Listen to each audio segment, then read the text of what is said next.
Welcome to this week's episode of the Guaranteed Analysis. This week, we're going to be answering listener questions. So, thank you so much for anybody who's submitted questions to us and comments. I'll be addressing a couple comments today, too. And please do feel free to drop comments below or email us, and we will try to make this a more regular occurrence. Eventually, we'd love to have it weekly where we have a regular episode and then another one with questions. So, really trying to expand the knowledge base of pet nutrition in a way that is evidence based and also meets people at their truth. Two things can coexist in this case. So, without further ado, let's get into it. I hope that everybody enjoys the flowers today. I would like to say that I'm going to always be this classy and have these beautiful floral bouquet behind me for you to look at so you don't just have to stare at me the whole time. However, it was my birthday, so this is a special occasion that we have this beautiful bouquet to look at. And if anybody is a Severance fan on Apple TV, the season finale was last night, and it was a obnoxious cliffhanger. I love that show, but that was an obnoxious cliffhanger. And the note that came with the cards from this person was, "Please try to enjoy each flower equally." Hope that all of the Severance fans can get a bit of a kick out of that. Let's hop into our listener questions. The first question that we got was, why should a pet guardian not mix brands of food? And how can that contribute to an unbalanced diet? So, this is where the art in nutrition comes along. And there are some colleagues who will say you shouldn't mix foods. I absolutely believe in mixing foods. I think it's a good thing when the animal's healthy. That's the big caveat there. When the animal's healthy, mix it up. That's a good thing. It's a good thing because it avoids preferences. It avoids the animal forming any particular preferences to one particular food or another. It can help potentially, this is where there was one study earlier last year that looked at, oh, well, does switching brands of food or switching foods help with the microbiome? And this study found that it overall didn't. I won't get into that study too deeply. I feel like we need to keep looking at that because I don't necessarily agree with the findings and the stats of the study. Um, so it's interesting, and we just need to keep looking at it. I think, and a lot of nutritionist colleagues agree with this assessment, is that switching up the diet for an otherwise healthy animal can be a good thing for several reasons. It can be a good thing because of your microbiome diversity. And if we only ate, let's pick something super healthy that most people wouldn't argue with.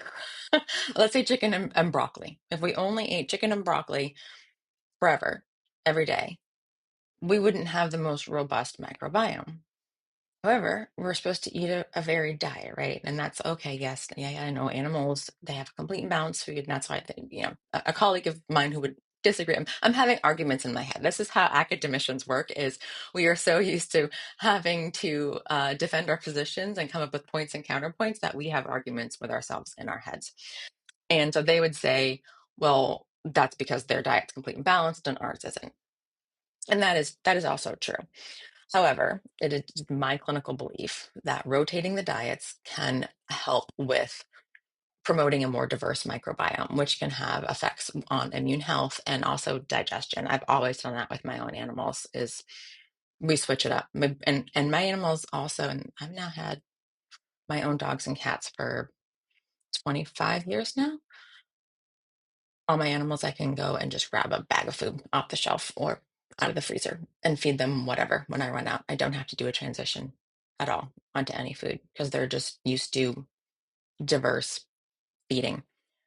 I also think it's important to rotate, and I rotate among brands, even not just amongst within a brand, amongst brands, because every brand formulates differently. Every brand has different nutritionists, and they have different formulation philosophies. It's the art in nutrition. There's the science in nutrition and there's the art in nutrition. Like there's the art in medicine and the science in medicine, and it's the blend of the two. So they all formulate differently. And if you look at AFCO, or if you're a fresh food feeder and you look at NRC, there's mins and maxes, or there's and mins and maxes in AFCO, and then there's minimal requirements and safe upper limits in NRC. And those are really big ranges. of the nutrients. And with a particular brand of food, they usually stick pretty tight with how they formulate their micronutrients, their vitamins and minerals. And so rotating amongst the brands will give your pet a more broad exposure because we don't know the absolute optimal numbers for any macro micronutrient for either species, dogs and cats. We know a range, but we don't know the optimal. And I would argue that we'll never know the optimal because that truly is individual nutrition. And every individual would have optimal numbers for them. And I think someday we'll have that pinprick when people or animals walk into a clinic and we'll be able to say, oh, yep, okay, we'll heat map it, we'll genetic map it, we'll heat map it, and we'll say, yep, these nutrients are optimal for this particular animal or person, these foods, this is what you should not eat, these are the medications we should treat, oh, these are the diseases that you're going to get at some point in time in your life and how to stave them off with evidence-based medicine. That's the future of medicine and nutrition. It's not right now. So until then, I think it's a good idea to kind of cover all of our bases and switch it around between reputable companies. So switch it up within or between reputable companies to give your animal more of a robust microbiome, and also to expose them and give them different levels of the different required and essential nutrients, and also potentially to avoid recalls because recalls happen to err as human, and every company at some point in time will have some sort of a mistake or recall. It happens. We'll have a whole episode on recalls and what to do and what to look out for. But if you're switching amongst the companies, you're less likely to be affected by recall. Now, all that being said, if your pet is on a therapeutic diet or has a really sensitive stomach, then don't switch it up. And that's where you don't. And that's where the therapeutic diet, even amongst the different pet food companies, they're all formulated a little bit differently. And so if a nutritionist or your veterinarian has recommended a specific therapeutic diet for your pet, don't be switching it up. That's the time that you should stick to it. And however, though, that means your pet is older and hopefully already at that time has a well-established microbiome and a healthy, robust microbiome, and also therapeutic diets are less likely to be involved in recalls. There's been research to show that. So you can have that peace of mind. So great question. Our next question was, this is from a veterinarian. It's how to answer people when they say that education is sponsored by the big three. That's a great question. And I actually just did a social media post on this. I did a Matrix themed one to promote this nutritionist in your pocket service that I'm just recently launched. And I got a lot of heat from it from a couple veterinarians, and I knew that I would. Overall, I got a lot of support from the veterinary community, but I knew I would catch some heat from it. And they accused me of being anti-vet and contributing to the growing rhetoric that vets knew nothing about nutrition. And if anybody's listened to this podcast for any period of time or is familiar with the content that I put out on social media or attended any of the conferences that I've lectured at, I'm not at all anti-vet. I'm very pro-vet. And I would answer this question. To just answer the question really quickly, and then we'll discuss it a little bit deeper. I would answer the question and admit the truth in it. And this is, I give a whole like myth busting common trends lecture for CEs.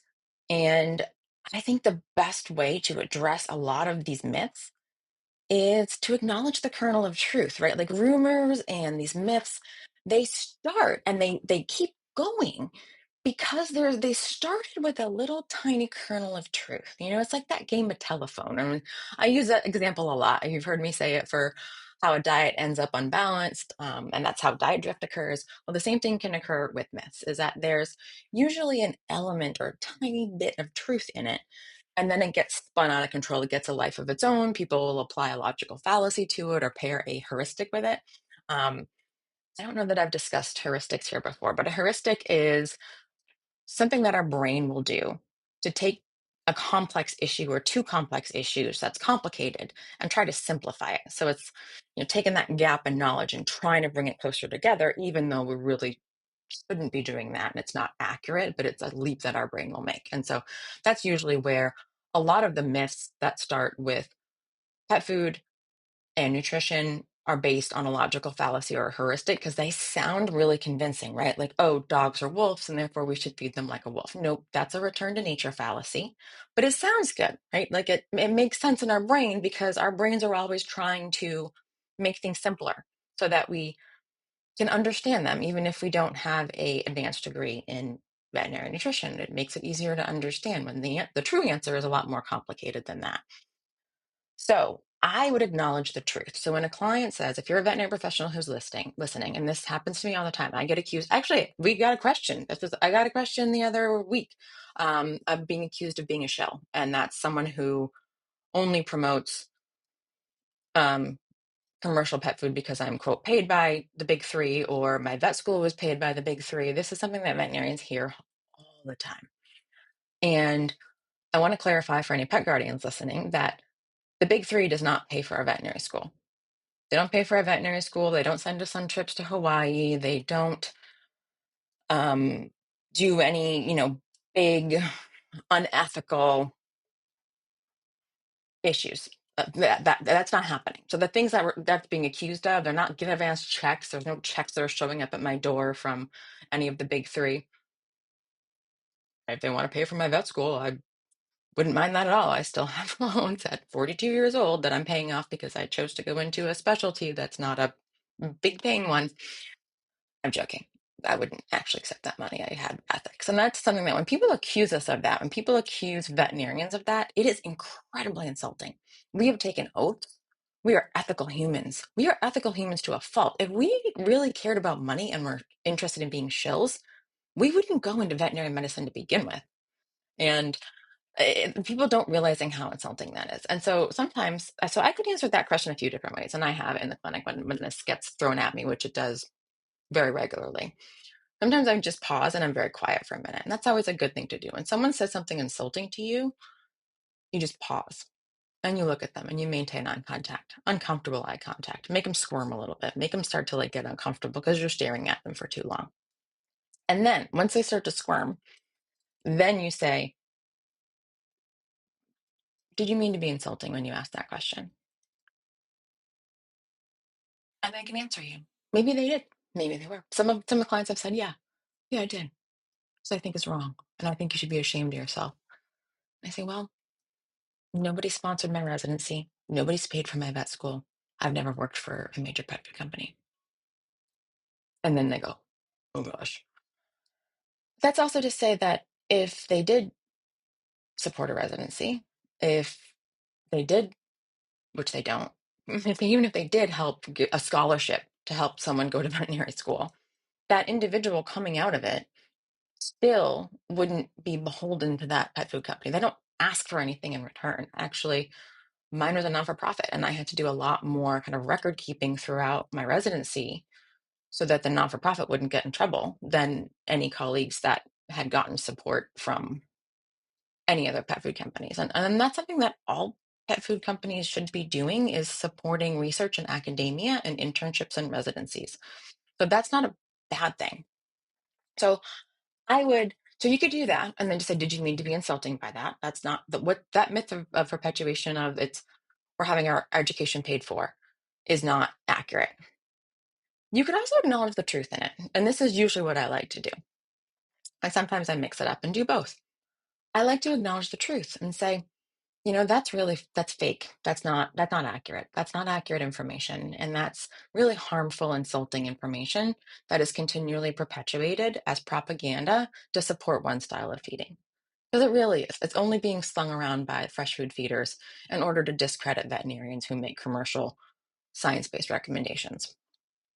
But I do acknowledge the truth in it, and that it really, the amount of veterinary nutrition education that a veterinarian will receive is variable. Some veterinary schools do an amazing job with it. They have board certified veterinary nutritionists. They have clinical nutrition services that students rotate through. They have advanced nutrition electives. So the students that attend those veterinary schools get an incredible nutrition knowledge base. There's other vet schools that don't have a veterinary nutritionist that visit regularly at all and don't have one on staff. So those students that graduate won't have any exposure to clinical nutrition other than maybe what's offered in parts of a course. And different vet schools have different nutrition courses that they offer. Some it's, a few hours in a split semester. Others, it's an entire semester course. Sometimes it's a multi-semester course. Some vet schools have the students will have nutrition every single year, every single semester. So it's really variable. And unfortunately, it used to be because there weren't enough nutritionists to go around. Now that's not really an excuse anymore.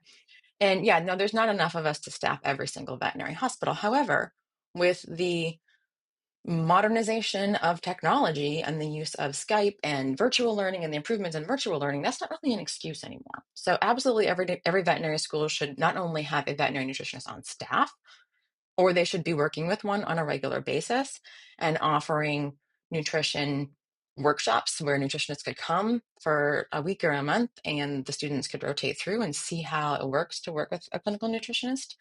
And also they could offer courses that were non-branded that were virtual. And unfortunately, that is not occurring at every single veterinary school. And that is something that I think we need to start getting a lot louder about, because it's not going to change unless we get louder about it. And so I would say, I'm being very verbose about this question because it's really complicated. And so I would say, that's a myth that's perpetuated. It has an element of truth in that different veterinarians have different levels of experience and education and nutrition, but to just make the blanket assumption overall that all veterinarians know nothing about nutrition is not accurate. And then talk about, what do you do as a veterinarian to enhance your nutrition knowledge? I went to blah, blah, blah vet school. We did have veterinary, we had an entire course on veterinary nutrition, and some vet schools make you go to undergrad and have a whole course in nutrition before you even attend veterinary school. Talk about how, if your veterinary school doesn't have a veterinary nutritionist, you can talk about what you've done since then to educate yourself. Maybe you went and did an externship and you externed with a veterinary nutritionist. Maybe you went and you go to every single CE that you can possibly get that's offered by a veterinary nutritionist. And so you now have hundreds upon hundreds of hours that you've attended from veterinary nutritionists. So there's absolutely ways to augment our nutrition education and knowledge. What's happened is that at an academic level, getting funding for different services and needs is really complicated, and it varies state by state. And so most veterinary schools are state-based, meaning that they're not private. And when they're not private, then they're relying upon governmental allocation of resources and funding. Right now, that's going to be a huge problem, because education is not being seen as a priority by the current administration. And there's already been huge cutbacks in education and research. And so that's really going to hurt medical research and medical training and veterinary research and veterinary training. It could have really huge consequences for that. And so when the schools don't have enough resources, they got to really penny pinch. And what happens is people will say, oh, but vet schools make so much money because the cost of tuition is so high. Well, guess what? The vet schools don't get to keep that money for the most part in most states. Usually it goes up to the state level and it joins the pot of money that's brought in from all revenue sources throughout the state.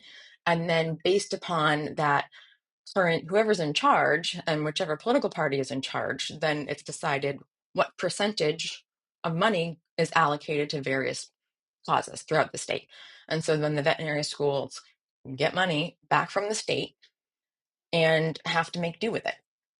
And they have to make really hard decisions that they really ideally shouldn't be put into, of, do I offer this or that? Do I offer this or that? And so it's like, you got to have a veterinary surgeon. So veterinarians need to learn how to do surgery. They need to have internists. Veterinarians need to know how to do internal medicine. And they say, well, gosh, there aren't enough nutritionists to kind of go around. That's what was thought previously. And so then a pet food company will come to them and say, hey, we have a course. We'll send one of our nutritionists to teach your students a little bit, or we'll send our, one of our service veterinarians to come teach the students, or, we have these courses available. And it's a win-win.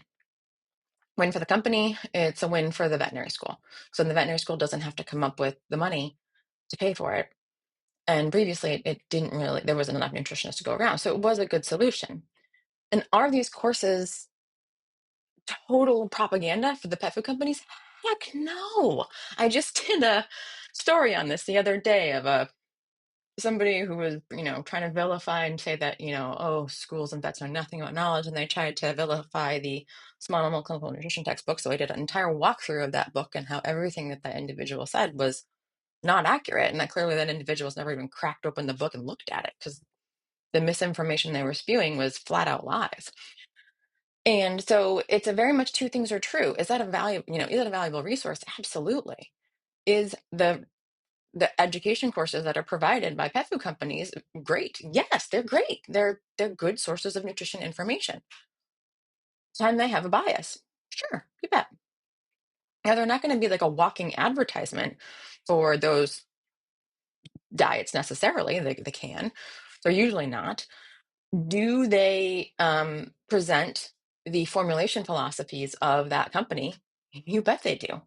Are they going to give you a very broad education and exposure to the different ways that pet foods are formulated and why this company formulates this way or that company formulates that way? Are they going to give a very broad, comprehensive, holistic view of nutrition? Absolutely not. So that part is true. It needs to change. And with those courses, are they going to do any sort of due diligence or justice to fresh food feeding options? No, they're not. And so, unfortunately, what's happening is that veterinarians are graduating from school underprepared to answer some of these really hard questions and deal with a lot of the misinformation that there is being thrown at them. And unfortunately, this is being reflected in the data and the literature. This isn't just my opinion. This isn't something that I'm just like making up and saying, oh, this is just what Conway thinks because she's a nutritionist. So of course she's going to say there isn't enough non-bred and nutrition education at veterinary schools. No, we have a variety of research out there saying that not enough nutrition conversations are happening in the clinic. There's a 2003 AHA study that said that 90% of pet owners are walking to their vet expecting a recommendation. Only 15% are walking out perceiving they received one. And even worse, 7% of patients who could be on a benefit from a therapeutic diet are actually on one. We have, determinants of pet food purchasing decisions from pet guardians and how much the internet and social media are influencing that. That's a 2019 study. We have Stogdill et al. In the Canadian Journal of Veterinary Medicine talking about the prevalence and insurgence in natural and raw and fresh food diets. That's another 2019 study. We have Schlesinger and Joff talking in 2011 about it. We have the American APOP, it's the prevention of pet obesity society. It's a 2021, and it's actually talking about specifically with regards to obesity, how those conversations aren't happening, and that pet guardians are walking out of exam rooms with obese animals or overweight animals without their vet bringing up that they were obese or overweight and coming up with a feeding plan. Or if they did, they didn't walk out with a feeding plan, just said, oh, your pet needs this way, but didn't tell them how or what or why. And there's just, and it keeps going, like it's on and on and on and on and on. And there was another one that was in the um JAVMA, or the JAVMA study, looking at, the small animal general practitioner discussed the nutrition and frequencies despite assertion of clinical indications, citing barriers. So yeah, even though nutrition is an AHA fifth vital assessment, unfortunately, these conversations are not always happening. And actually, I would almost say it's hit or miss whether or not they're happening to infrequently happening within the clinic. And so what's that's done is it's created this vacuum and a pet guardian's looking for nutrition information. And guess who is very willing to step in and fill that vacuum?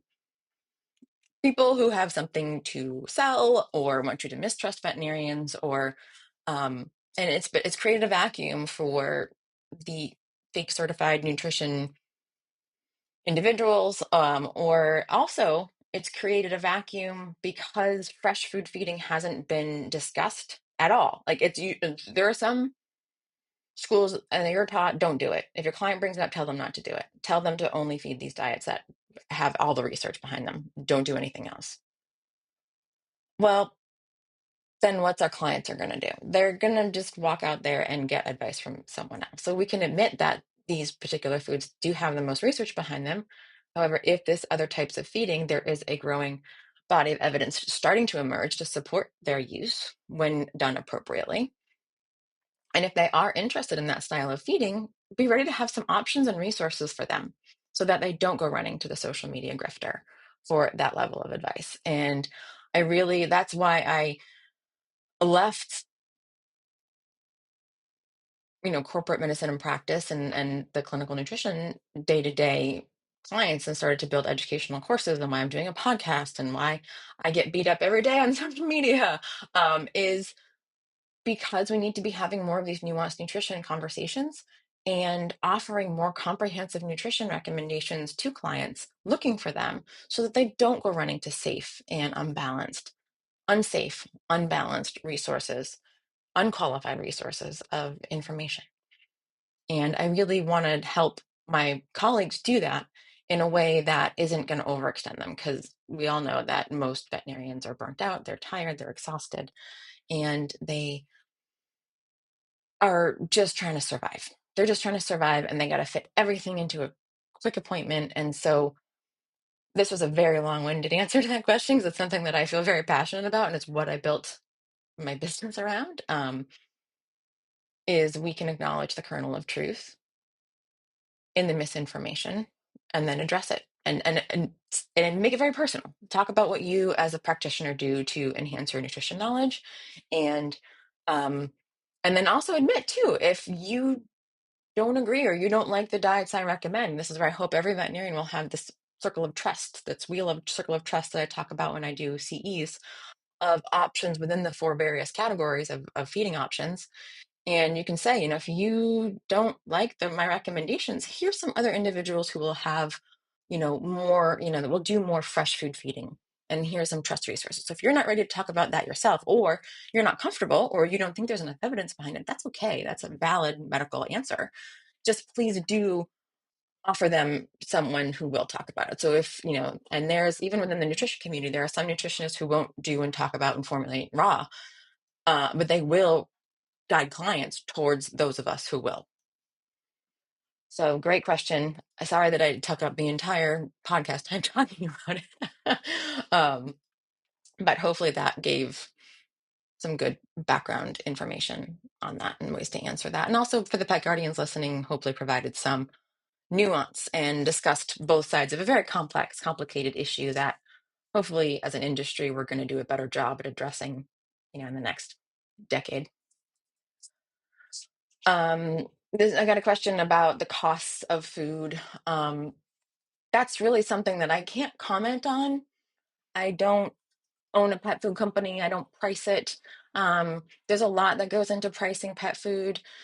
It's dependent upon obviously the ingredients that they use and where they get them from, and how the pet food is processed, and how energetically expensive that is, and how much resources go into it. It depends upon how much testing and research and quality control they do, that all that stuff is expensive and it adds up.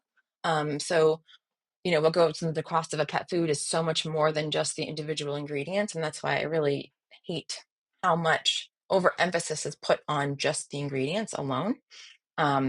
So unfortunately, I don't have a whole lot to add about the costs of pet food. And that would be something that reach out to different pet foods, reach out to as many pet food companies as you want, and can ask them about their pricing. And that's something that a reputable pet food company would be willing to discuss. They should be transparent in that they are willing to discuss kind of what goes on behind their pricing. And that when you do price a pet food, I will say the thing that can contribute to that discussion is, if you're comparing foods, price them on a calorie basis. That's the most accurate way to do it, because it's hard to compare like wet and dry or freeze dried or homemade, because different diets will contain different moisture levels. They'll have different energy densities, and so you'll need to feed more of a food that is not as energy dense, or less of a food that is more energy dense. So that could skew the results or make it look more or less affordable than it is. So when you are comparing foods, price them on a per calorie basis. So how much per calorie or per 100 calories. And the next question is, this is a really good one too. Where does the 90-10 rule come from? So this individual is talking about, we say that 90% of an animal's intake should come from its complete and balanced diet, where only 10% should come from treats, toppers, chews, etc. And that comes from, they said, why 90-10? Why not 80-20, 95-5? So Anything lower is absolutely fine. People don't have to do treats. They don't have to do chews. If they want to meet 100% of the amount of calories that their pet should be getting from just the complete and balanced diet, great, amazing, all the power to them. You don't have to do treats. You don't have to do chews.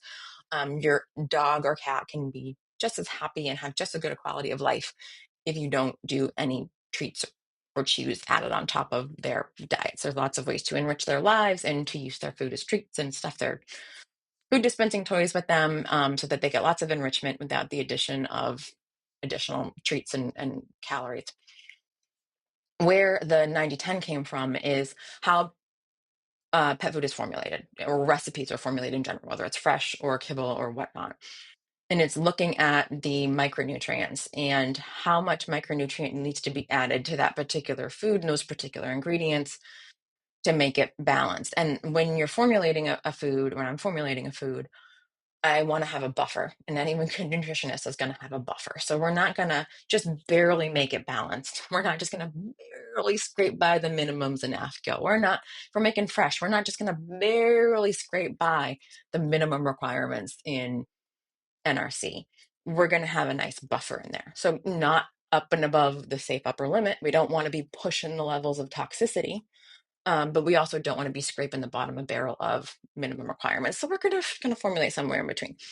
And that rule comes from, generally, for your average diet, how many calories can you add that don't have all the required vitamins, minerals, amino acids, fatty acids without unbalancing that diet? And the example that I give to clients is, if you have some sort of a snow globe, or there used to be these fun souvenirs that have like fish and water and glitter in it, and you'd shake it up and you kind of just watch the glitter and the fish fall, or there'd be the games where you had the rings and they had all kinds of stuff that would float around in there. And the analogy that I give is that whole contained system is your complete and balanced food. Now, if you're just going to add more water into that system, you're going to dilute out the glitter and the fish and the rings and the snow globe, and you're not going to have that same product anymore. It's going to be very diluted out. And that's what's happening if you're adding too many calories from unbalanced sources to your pet's food. And so that's where that 90-10 rule. And it's from just playing around in our formulation somewhere and seeing how much peanut butter can we get away with adding before we unbalance a diet, or how many, pieces of chicken breast can we get away with, and the answer is not a lot. And the reason why is because the animals are small, right? So it doesn't take much to unbalance a diet for a small animal, because they don't need that many calories to begin with. So if we're giving a lot of calories that don't have a very rich micronutrient source, then we're going to be at risk for unbalancing that diet. And this is where, we haven't done a talk on nutritional DCM yet, but part of, I think, what happened was, people giving too many treats and chews on top of a diet, or not feeding the diet to the label, and it creates unbalance. And that's when harm can happen. Does it always happen? No. If the living being is robust, and we're very, dogs and cats and people, all of us are pretty usually overall robust at compensating until we're not. And when we're not, really bad things happen. And so why would we not try to give everything that we know we need, at least to the minimums, without diluting out our micronutrient requirements? So hopefully that answers that question. The 90-10 rule, that's a good one. It's another really good one. Is it true that palatability studies are mostly done with labs and beagles? It depends. It depends on the lab. Some labs where companies can send their diets to have them tested are mostly beagles. I would say labs. I would say beagles or hounds. Those are common dogs that a pet food company that pet food is tested in. However, the big three actually have their own testing facilities, and they have a huge variety of different breeds of dogs and cats that test all of their pet food. And this is something that I'm so glad this person asked, because the animals whose job it is to test pet food have the best quality of life. They have incredible lives. They are not being tortured. It is not cruel. They have the best quality of life, and they have a better life Probably than 75% or more of your average owned animal. And here's why. It's because they have their own suite in the facility. It's not like they're living their lives in a cage or a kennel. They usually have their own suite. They have buddies that they live with, and they have people whose job it is to come in and not only, clean up after them and take care of them, but feed them, give them enrichment. Like these condos these cats live in, these multi-level, and not just like little condo. I'm talking like big room with all of these towers and scratching posts and tunnels. And same with the dogs. They have these really fun areas with lots of toys and obstacle courses to run. And they have indoor exposure and outdoor exposure. And the same with the cats. Like they have outdoor runs for these cats to go and enjoy the outdoors with safety. They're protected. And the dogs too, they're not living in isolation. The cats aren't living in isolation. If they need to, if their dog or cat reactive, if it stresses them out, then they don't. They can see other animals, but they're not alone and by themselves. So they have lots of interaction with people. They have like dog parks. So not only do they have their indoor outdoor areas where they have the runs, but they have like parks that they go and play in on the facility. They have people who sign up to take these animals for walks, dogs and cats, put them in a little carriage and take them around the beautiful grounds and walk them. They're even allowed to take them out for rides in the car. For dogs that enjoy that, they can't like give them food while they're out in the car, but they can take them for rides in the car. And these animals are actually really, really hard to adopt. There's huge waiting lists for them because they are so well trained. They have training sessions every day, so that they're used to being handled or having, blood samples taken. But even then, that's not common. Mostly it's just measuring how much they feed. They're used for palatability testing. Their urine or feces are collected, to see what's happening when they eat that. So these animals live a really good quality of life. And there's a variety of different breeds that are represented, like a pretty broad. They usually take like the most popular, I don't know how many, but I've seen when I've visited facilities, yes, labs, beagles, golden retrievers, Dalmatians, Maltese, poodles, toy poodles, standard poodles, Great Danes, um, hunting dogs, working dogs like Vizslas, German Shepherds, Malinois, Cavalier, King Charles Spaniels, Dachshunds, just a huge variety of dogs. And then for cats, yeah, you got Maine Coons and you got Abyssinians, and they have hairless cats and Sphinxes, and they have um, Burmese and Siamese and Himalayans and the long-haired cats. And so, yeah, they do their testing on a lot of different breeds. The big three do. Um, Companies that don't have that kind of funding, and then they send them to facilities that offer that as a service. And those are usually hounds or beagles for the most part, occasionally labs too. So that is accurate. But yeah, those animals have a good quality of life. But it is true that not all palatability studies are done on all breeds. And also palatability ranges between individuals, right? Like especially in some animals, and there can be huge difference. Some cavaliers are pigs and some are really picky. What supplements and nutraceuticals for arthritis are actually worthwhile? That's a good one. We could do a whole episode on this. And in general, my take with supplements is as long as they aren't harmful and they're not being overused, you could try it out. For joints, currently, um, the ingredients that have the most evidence behind their use is UC2, which is type 2 collagen, and usually in combination. And so each particular company formulates their supplement in a different way, like the diets are formulated like much like skincare. Also skincare for humans, it's not so much the individual ingredients. So I can't really just say to you like, okay, just go get UC2 and just do that, and that has a lot of good evidence right now to support its use. It does, that's true, but that would be like my saying, oh yeah, retinol is one of the most highly researched compounds and ingredients in skincare, and in terms of like anti-aging skincare. And so just go get some retinol and slap it on your face and we'll call it a day.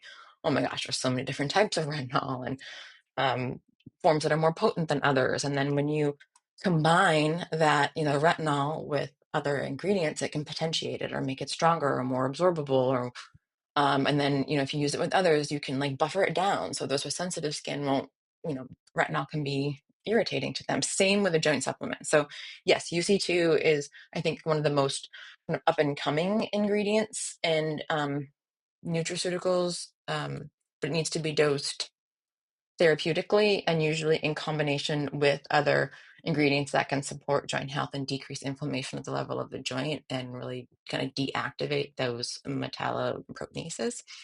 So, like curcumin, omega-3 fatty acids are probably the best researched and the most efficacious nutraceutical with regards to joint health. But again, it's the EPA and the DHA, and they need to be dosed high. Like just sprinkling in a little bit of even just your average fish oil you find over the counter, it's not going to contain enough EPA and DHA. And to reach that therapeutic dose, you're probably going to have to make your animal smell like the Boston Harbor. And this is why for a while when I was seeing this trend on like TikTok and Instagram of, oh, here's to make your perfect pet bowl, and we're just going to sprinkle a few mussels in there and call it good for your joint health. It's like, that's not going to bring in enough EPA and DHA to do much. Yeah, it's probably your pet's going to be thrilled because it's going to be real stinky and taste good if you throw in some shellfish in their food, but you're not going to be reaching a therapeutic dose to have any sort of meaningful impact on joint mobility and joint health. So this is where it's a great question. And what I would do is I'd reach out to the company and see if they have any clinical research to back it up. Have they conducted any force plate analysis studies with their joint supplement and the ingredients that they've chosen? Who formulated it for them? What are their qualifications? Also, what are they doing to make sure that the product is not only not contaminated, but that the product, what's in the product actually matches what's on the label? That is something that doesn't happen a lot. Um, that happens, unfortunately, too frequently, is that what's on the what's in the product doesn't match what's on the label. And also, at very minimum, I want a company and the rep for the company, every rep for the company, to be able to explain to me the mechanism of action, and more specifically than just antioxidant or reduces inflammation. How? How? Tell me the mechanism of action at a very specific level. Like get down to the cellular level. I mean, let's talk about it. How is this happening? Reactive oxygen species, which ones? And which pathway? I want to know which one. Why are they doing what they're doing? And I have been called high and mighty specialist for saying this, but I'm going to say it anyway. I would argue that any practitioner who's using a supplement or an herb or nutraceutical of any sort should be able to tell the pet guardian why they're recommending it in a very specific way as well. And also, what would be the contraindications of using that particular product in addition to the benefits? And if there was any supplement drug interaction or food drug interaction or drug interaction or et cetera. So, yeah, sorry to get on my soapbox about supplements, but I really like supplements. I use supplements. I recommend supplements. And I also want to make sure that they're as evidence-based as we can make them, without saying that, you don't need to have 16 double-blind placebo-controlled studies to support their use if they're otherwise relatively unharmful and we're not overdoing the supplements. We're not giving 16 supplements. And you try one at a time, very specifically, with minimizing your variables and not doing anything else with your pet. And you try to be as quantitative as possible. You keep a journal. You measure how long it takes for your dog to get up the stairs or how long it takes for your cat to jump up on their favorite perch. And you notice that with this particular supplement it helps. Amazing. Great. Then keep on keeping on. My most favorite joint supplements are Joy of Pets, and also Veterinarian does a really nice job with their joint supplement formulation. But that should also be combined with high doses of EPA and DHA, 120 milligrams of EPA and DHA combined per kilograms, or 60 mg per kg of EPA is the omega-3 fatty acid that is the most beneficial for arthritis prevention. Not prevention, but helping with mobility. Anyway, yeah, so actually, we're about at time here. I did get one other question about cats and carbohydrates and cats and water, and those as a result of our episode that we did about cats. And the cats in water, and thinking that cats need to be on a wet food diet is unfortunately a dogma that's been kind of passed down. And I just even just, for booze and giggles, jumped into Google, which I try not to do, and just Googled it, and there's so much information that comes up. And I even went into Instagram and just looked it up, and it's in there everywhere. It feels like, and it really is dogma, and it originated from a logical fallacy, right? The return to nature fallacy of cats are desert animals, and their prey is live usually, and it is true that cats are less evolved away from their wild type, both, you know, phenotypically potentially and genotypically as than a dog is per se. And we have had less of a hand with breeding cats as dogs. And there's people that would probably disagree with that statement. But we don't necessarily need to say that we need to feed cats like their wild type counterpart. Now, is it a bad idea to feed cats a wet food diet? No. Do they have as much of a drive as dogs do because they are originally a desert species? No. Usually, for the most part, you're not going to be finding your average household cat, drinking water for the fun of it. Although there's going to be people listening to this podcast going, yeah, they play in the water. They jump in the shower with me. I had a cat that used to jump in the shower and try to take showers with me because she loved playing in water so much, um, and just would absolutely love it. And so there's just no hard and fast with that. Is it a good idea to offer a cat a variety of different foods right away? Absolutely. That's where cats get texture preferences very fast. And so as a kitten, you should be offering wet food and dry food. And it is a great idea to continue to feed um, whatever food that you're going to be feeding them later on. There's usually wet food types of all of the therapeutic diets for cats. So doing just wet would be fine. And do I happen to think that mouse in a can is probably the best thing for a cat? I do. That's my opinion. There is no research to back that up. There is no research to say that feeding any sort of kibble to your cat is bad and will dehydrate them. And it's more disease specific.